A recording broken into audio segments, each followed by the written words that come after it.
El Imperio Romano comenzó una etapa de crisis y decadencia, de corrupción política y, en fin, de su declive y lo que sería la postre, su disolución y desaparición. Bien, todo esto comienza alrededor del siglo III después de Cristo, cuando durante el Bajo Imperio Romano se produjo un problema en cuanto a la economía romana, puesto que se aumentó el tema de gastos dentro del imperio, sobre todo gastos militares y gastos económicos para sostener un imperio tan grande como era el Imperio Romano y que empezaba a mostrar síntomas de decadencia. Aparte, los pueblos bárbaros que se encontraban fuera de la frontera del imperio, es decir, más allá del Limes, más allá de los ríos Rin y Danubio, empezaron a hacer incursiones dentro del imperio romano.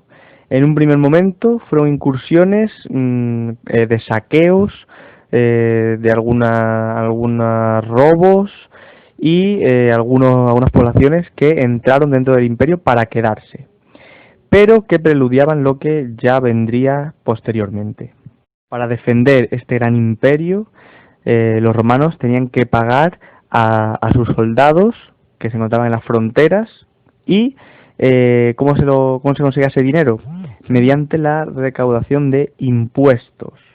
Impuestos que recaían sobre todo en los ciudadanos más humildes.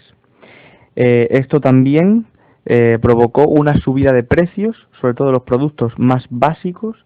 y que generó el descontento hacia el emperador y hacia el sistema político imperial cada vez más corrupto.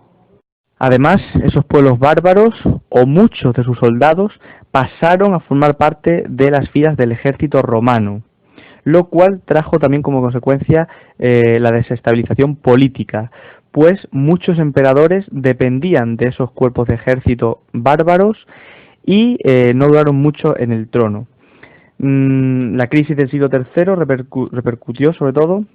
a partir del año 235 con un imperio romano en el que los emperadores se iban sucediendo uno tras otro y que llegó hasta tal punto de que en 50 años llegó a haber hasta 25 emperadores diferentes y que murieron todos asesinados o por conspiraciones y solo 2 de ellos murieron de muerte natural. Con lo cual estamos hablando de una época de anarquía militar, de rebeliones, de asesinatos, conspiraciones y sobre todo ¿para qué? Para hacerse con el poder político imperial. Además, entre el descontento de la población debido a la subida de impuestos y a la subida de precios, así como los ataques y constantes saqueos de los pueblos bárbaros a las ciudades, muchos de los ciudadanos romanos, mucha población, se fue a vivir al campo, en un proceso de ruralización. Por lo tanto, las ciudades, muchas de ellas quedaron vacías y los campos comenzaron a poblarse, sobre todo en esas casas de campo típicas romanas, como eran las villae, las villas, en las que se dedicaban a fabricar productos artesanales, al comercio de productos agrícolas, ganaderos y toda la población comenzó a vivir con esos modos de vida. Además, muchos de los campesinos libres que se habían empobrecido por el pago de impuestos, que tuvo que recurrir a la venta de sus tierras, lo hicieron ante los grandes propietarios, que fueron acumulando cada vez más territorios y esos campesinos libres pasaron a ser colonos, es decir, campesinos dependientes de un señor poderoso